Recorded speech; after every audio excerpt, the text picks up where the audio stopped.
This is Frank with the JFJ Conspiracy Podcast, where the shop talk is rock. Today we've got a very special conversation to share with you with one of the original founding members of the Romantics, Mike Skill. Mike's got a new album out called Skill, Mike Skill. We're going to talk about that, of course. We're going to talk about the Romantics and his influences growing up in Detroit, along with some other things. So please sit back and relax and enjoy this conversation with Mike Skill. You started on the drums. We that Mitch Ryder, Johnny B. The first song I heard. Well, my brother used to go to this club on the west side of Detroit. I'll think of it. And he brought home a single one time, and I was probably 11 or 12 years old, and it was Shake It, Shake It. It was Jenny Take a Ride. Mm-hmm. So that was one thing. And then the other thing was Satisfaction came out. Oh, yeah. Satisfaction came out. And all my friends in school at that time, back in the 60s, were, not all of them, were in the Boy Scout troop. Right. And they'd go on camping and they'd tell me about camping and I wanted to go.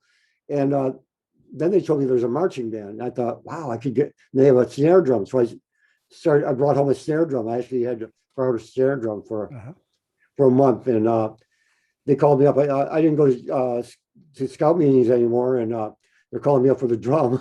So I ended up bringing it back. But yeah, I learned Satisfaction, and I thought I was going to be a drummer, and went to the music store to get drums. My mom and dad, they couldn't take us. My brother and I, we wanted guitars as we saw the Kinks and Animals and Rolling Stones, and so we went to the music store in, it was probably 65, late 64 or early 65, February or something, after we saw Ed Sullivan with the Kinks and everything, and or Beatles and Kinks and Stones.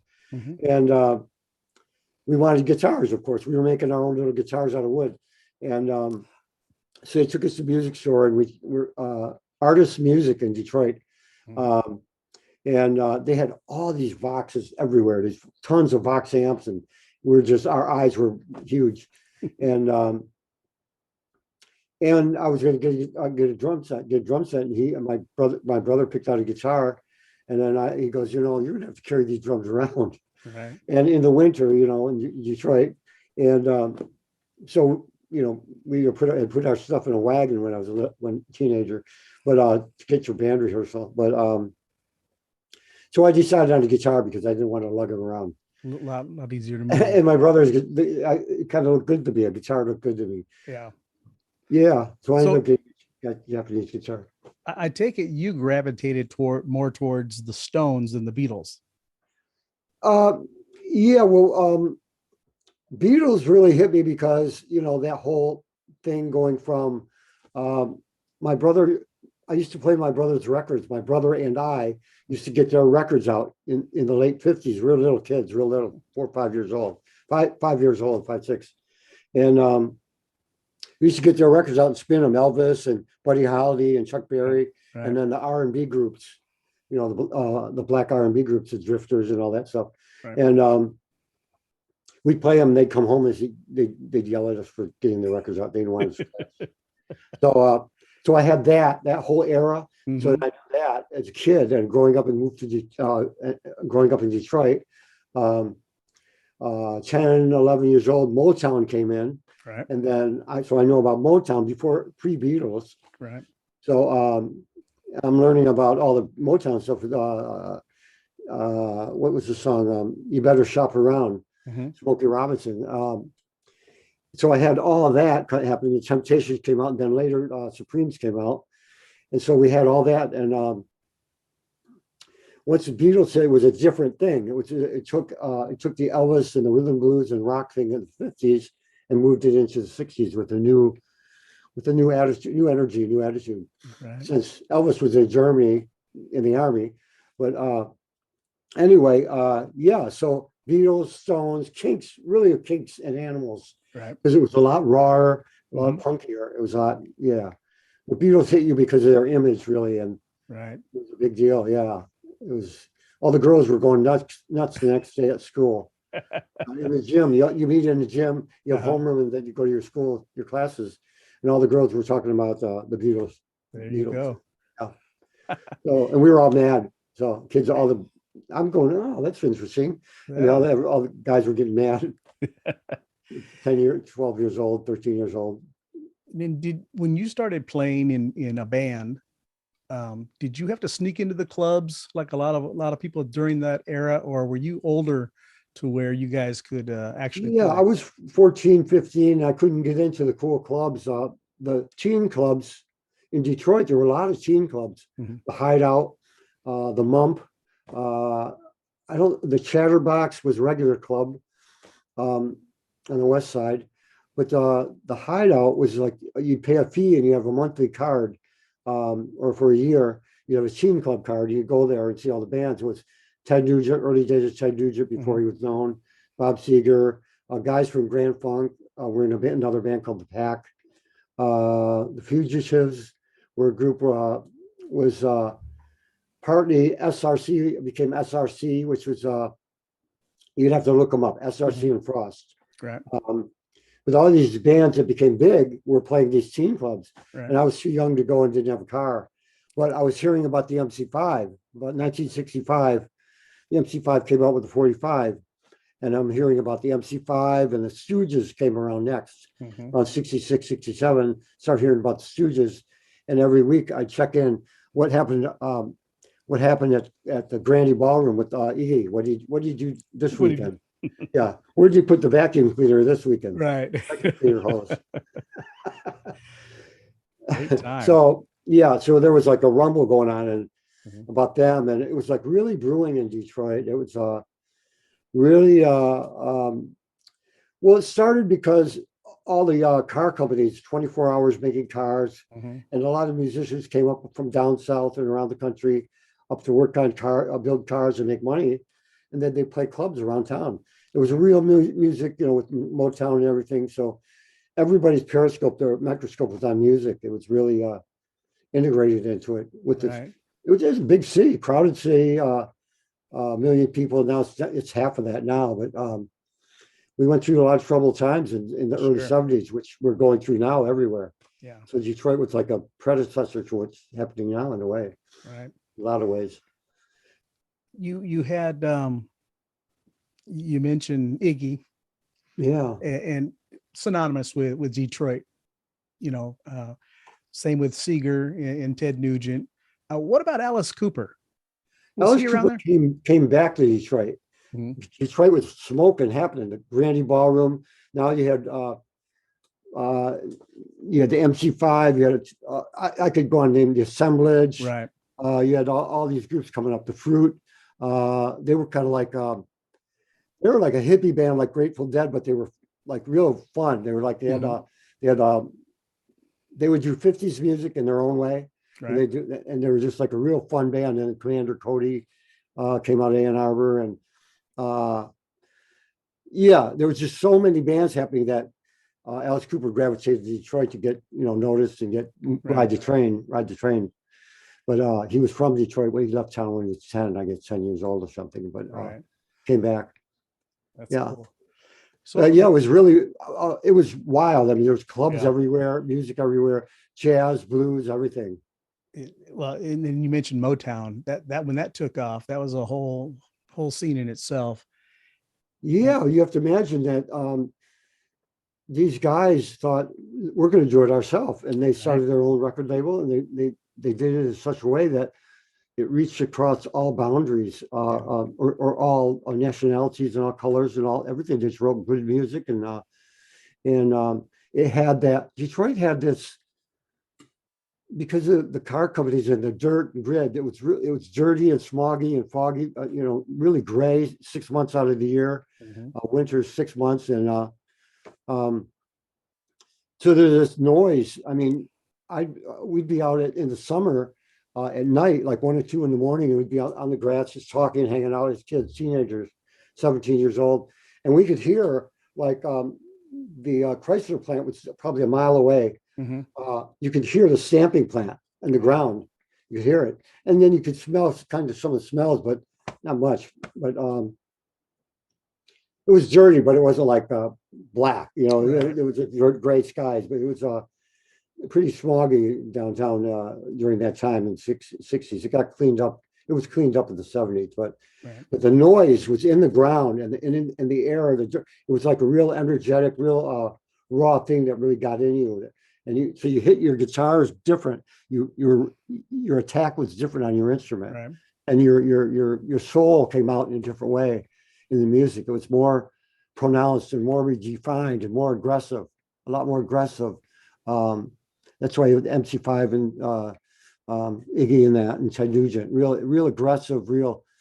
But then you had the rhythm and blues thing, the soul thing. Mm-hmm. You had, real good soul stations in Detroit, WJLB, and yeah. And that brings me to the Romantics, because when you're talking about attacking the guitar, you guys, that first album was a good pop rock genre album, but the attack of those guitars was undeniable. You were Yeah, going we after hit our instrument. I mean, when I hit the instruments, it's really pretty raw. I mean, after that, it's almost it's it's almost difficult for me to back off. So I have to I train myself to be able to do ups and downs in music over time right. from a kid learning to play. But yeah, it's about your surroundings come out no matter where you are in your music. So and Right. Detroit just has that really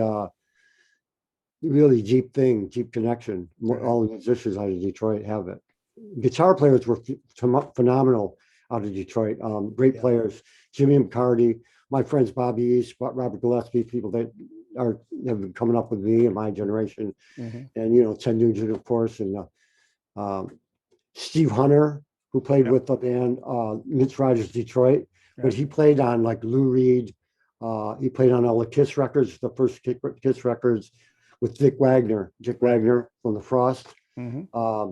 Those were local bands I listened to when I was a kid, and here they are playing for Alice Cooper. Dick Wagner's on Alice Cooper records, and both Steve Hunter and he were both on early Aerosmith, and yeah, those are the sounds on the first Aerosmith. I mean, that's Yeah, I've often told with my co-hosts Jim and Jerry, they're both grinding their day job today, so they couldn't join us. But right. I've always told them I was just amazed about reading about Dick Wagner and Steve Hunter, how they actually did a lot of the studio stuff for Aerosmith because they just weren't refined enough on their instruments yet at that time.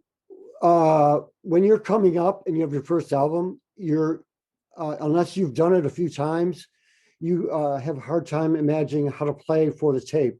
Right. And it's not really, you don't do that. You just play the way you play. Right. But you think that you have to back off when you're beginning. You kind of you grow into it. The studio is something you grow into. It can be really imposing on a player if you don't have either some experience or you just don't let it happen. You just gotta let it. Yeah. And those guys were I think they were friends with Bob Ezrin, who was the producer, and because we're real close to Canada, I think he's from Canada, and produced a lot of groups. If you listen to the beginning of In Rock and Roll Animal, Lou Reed, the live. Mm-hmm. I think it's the live album. It's I think it's Monster, or is it Rock and Roll Animal? Lou Reed, it's live. It's really good. That's all. Mm-hmm. The intros are a real long, drawn out guitar. It's both guys playing in and out of each other. Right. It's really, really good. Phenomenal. Excellent. Let me ask you, when the band started taking off, talking about the Romantics, what was the feeling? I've seen in movies, about rock bands and everything, but the first time they heard their song on the radio, how does that make you feel? Well, you're fighting and scrapping to get where you're going. You're fighting, scrapping, writing songs, playing clubs, on the road, traveling. You're going to New York. Wow, New York. You're going to Boston. You're everywhere. You're losing sleep. You're living a road life, and that's all you're thinking about. That's all you're thinking. So when it happens, it's almost like finally. But then you're like, wow, that's great. But then you go on to the next thing. What's next? It's like, yeah, it's really a cool thing for that 5 minutes, 10 minutes, 15 minutes. you're like blown away. It's just incredible. Yeah. You've kind of made it. Your foot is in the door. It's in the door. And it's one of those things where you don't work that far to get that far just to get that far. Yeah, that's right. I'm still doing it. I'm still Right. thinking I haven't reached my peak yet. Right. Yeah, it's still a thing. Yeah. And I wanted to mention Jimmy McCarty from guitar Mhm. player from Cactus. He was Right. another great guitar player out of Yeah, Detroit. excellent. Yeah, I accumulated a good handful of songs, and I Mhm. met Chuck Occasion from Detroit. Right. He runs Pearl Sound, and he took the songs. He said, "Man, I'll mix some of these," and he did. And I got them, and they just like light years beyond what they were. And Really? we got to do something with these. So yeah, so I started finish off more songs, and in the studio with Brad, doing drums, and Mhm. going to Brad and Chloe's house in Chicago, and working on tunes with them for their stuff, and another little project we had. Right. And I came out with some other songs, and some of these are those songs. 67 Ride, I had that in I had the title first, and I knew I wanted to write something about Detroit and the riots that happened when I was like 12 years old. Right. And so it accumulated this stuff, and I heard it from Chuck, and it was incredible. So we finished it up, and now we started release last year. We released 6 songs. We did let's see, what did we do? We did 67 Riot came out. Right. I put out a 45 with Wayne Kramer from the Right. MC5. Like, Yes. Chuck goes, "Mike, you got to call Wayne." I had told him, I mentioned it. It'd be great to have someone like Wayne Kramer on this, man. This is that kind of vibe. Mhm. And he goes, call him. And I'm going, I can't call him. It's someone I listened for hours and hours learning his guitar parts, him and Fred Sonic Smith Right. on MC5 records for years in high school. And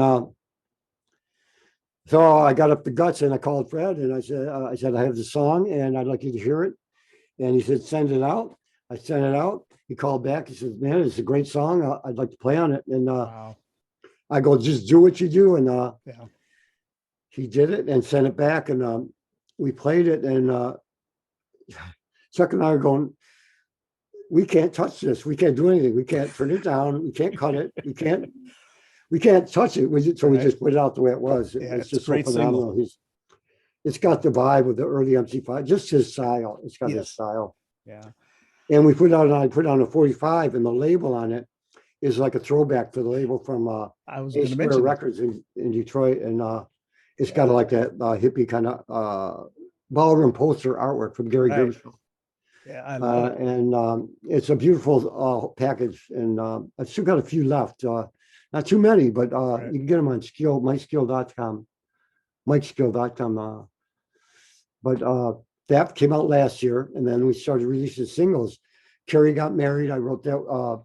I did the guitar work on it. It's Brad Elvis's wife wrote it, and Not My Business. That's my song.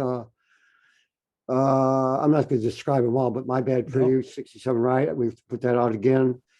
My Bad Pretty, What I Like About You came out this year, and So Alone last year.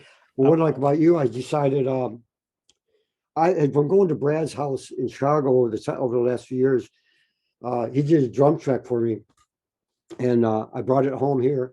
And I thought, well, these 6 songs, and I go, everybody's done What I Like About You.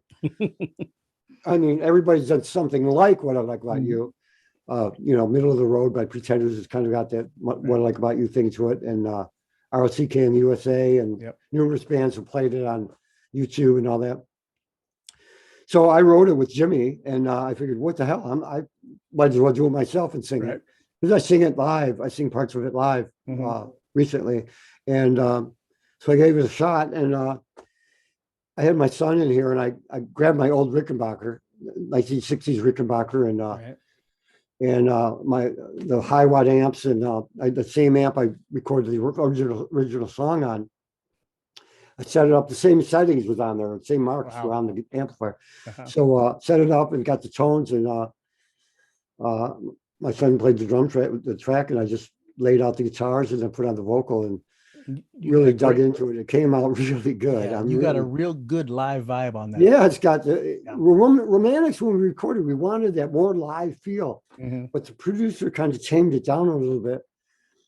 and we weren't too happy about that back then. We were kind of mad about it, and we wanted that live attitude, that MC5 raw, but it came out a little more poppy than we wanted. But I can't be critical of that because it helped the longevity of it.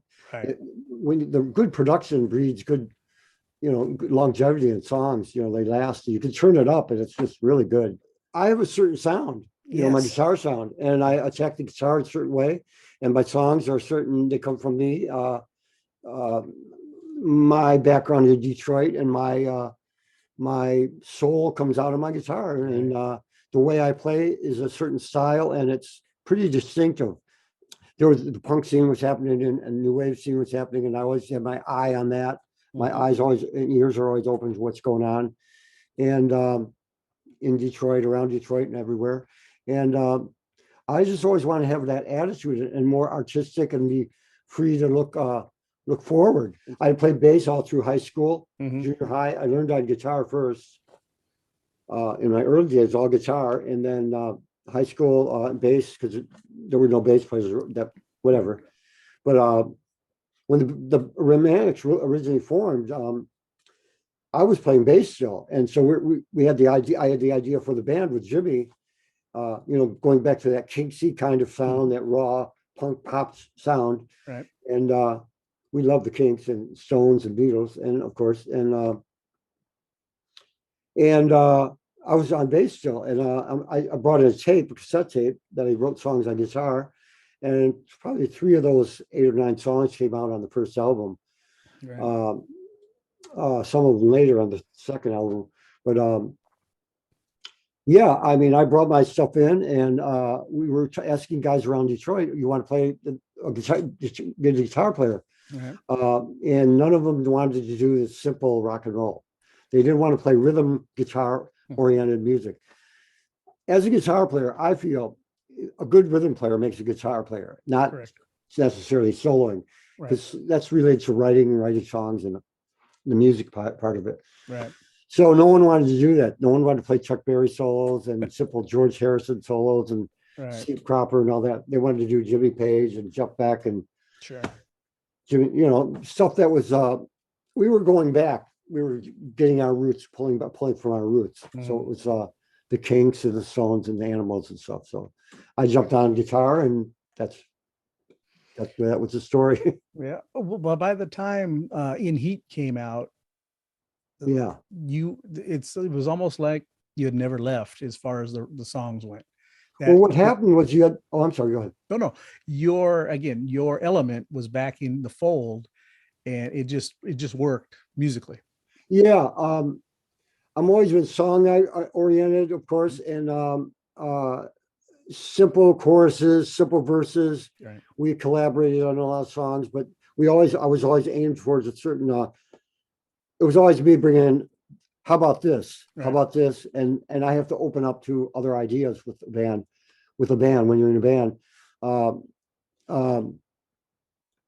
but my guitar playing comes through. I go back and listen. I'm going, there's stuff I'm doing. I'm going, I forgot I did that. And, it's really elemental to the band. I mean, it really formed the band sound more than I ever realized. And going back and listening. What I was going to say is that when the band first came out, the London scene, the British scene, and LA and New York was really a raw, straight ahead rock and roll thing. But everyone went in the studio and tried to get it done in 2 or 3 takes. Right. You record and it's done in 2 or 3 takes, and it was real raw and straight ahead. Right. Ours was a lot more produced and a lot more. I don't know what you call it. I don't want to say overdone, but polished for you. Yeah, that's exactly polished. A lot more polished, and which is good in a lot of ways. But we were kind of, and so when I came back.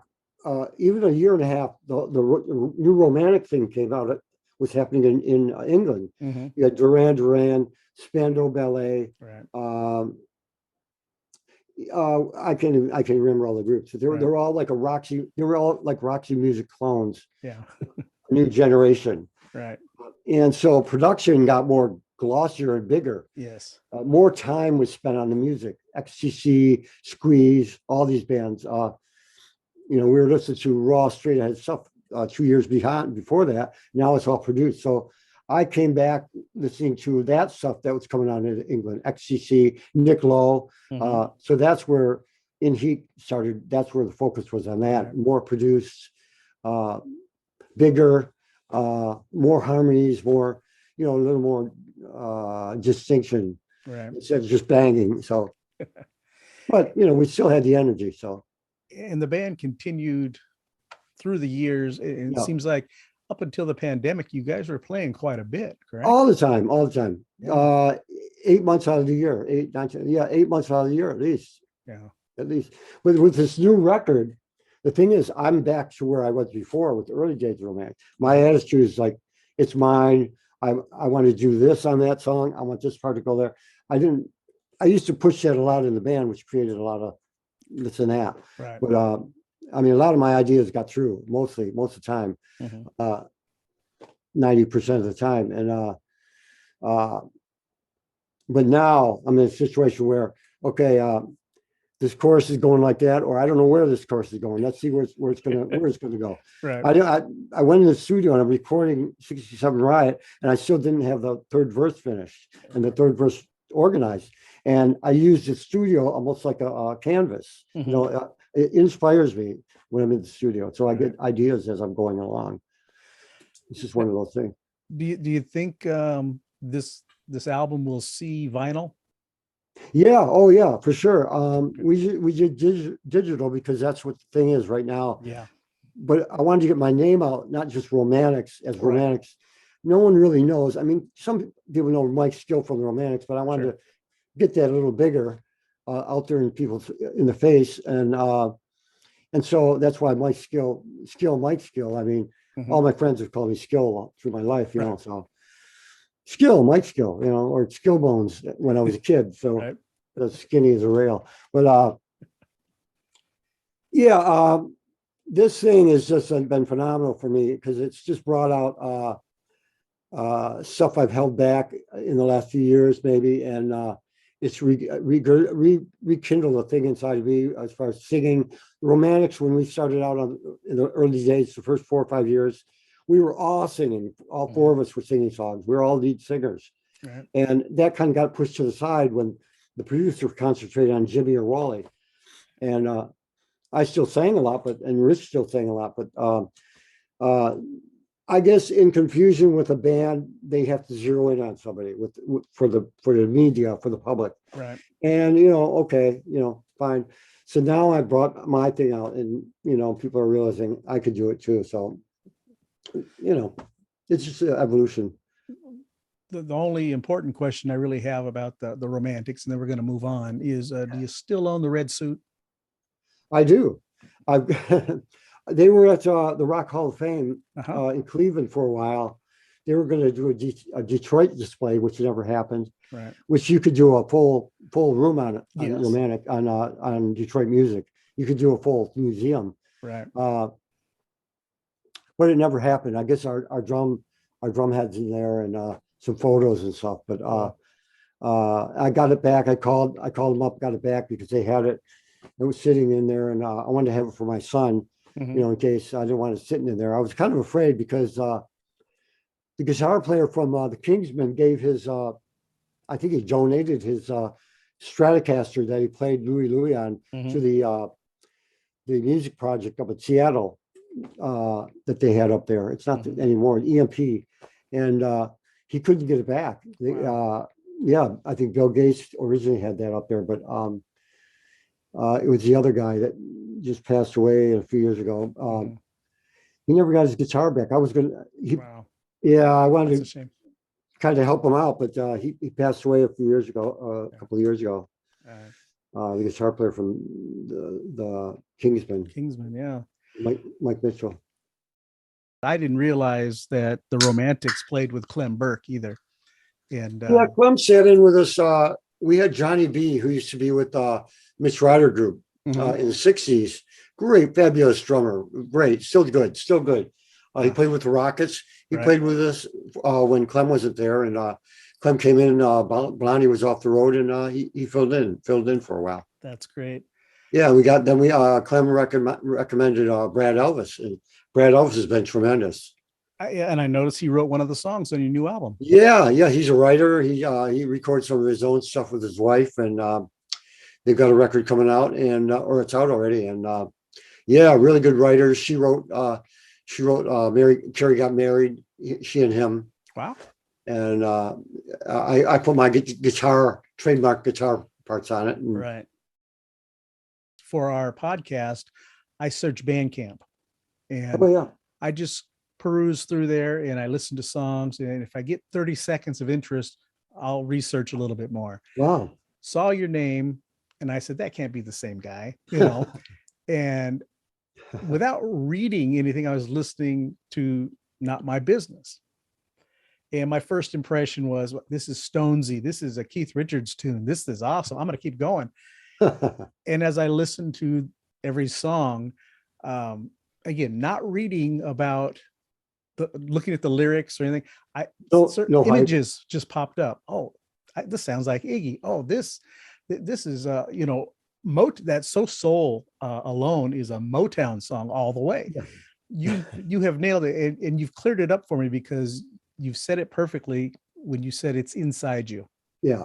You cannot, you can't fake that. This whole album is very raw and very real.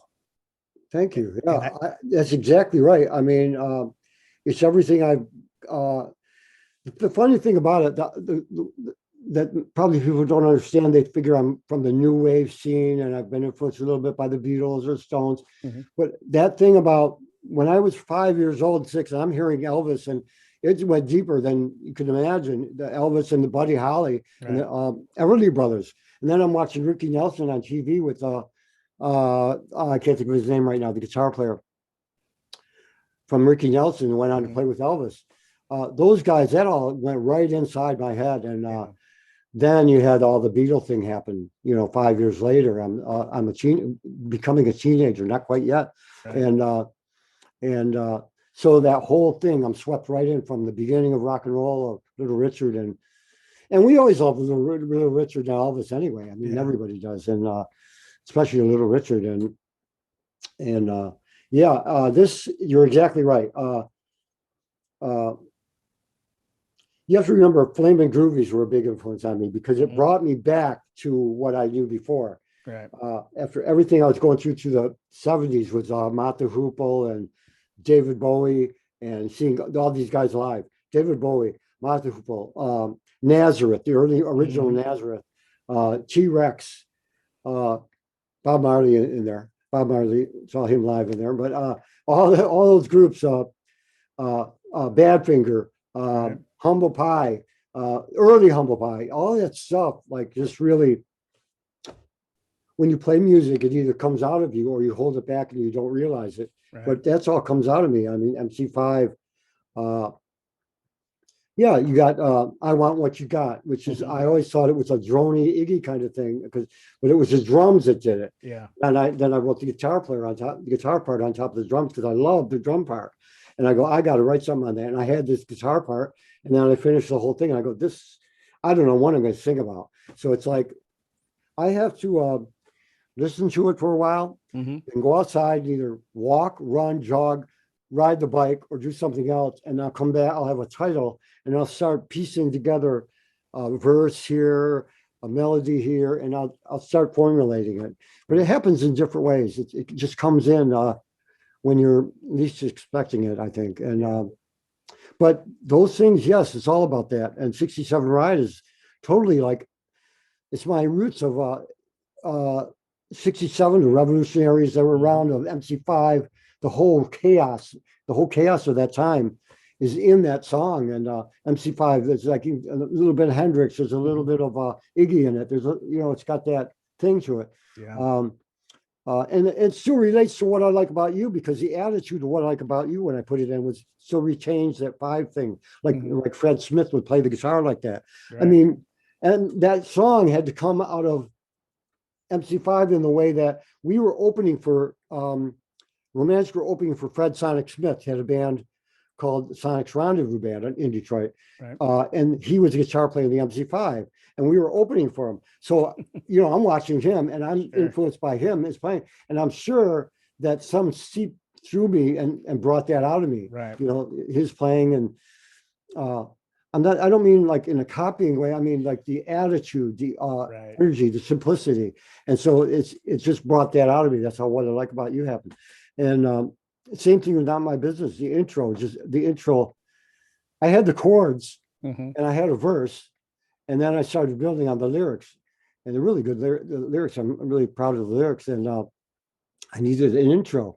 And so the intro came later, and it's just strange how sometimes things just like all of a sudden meld together.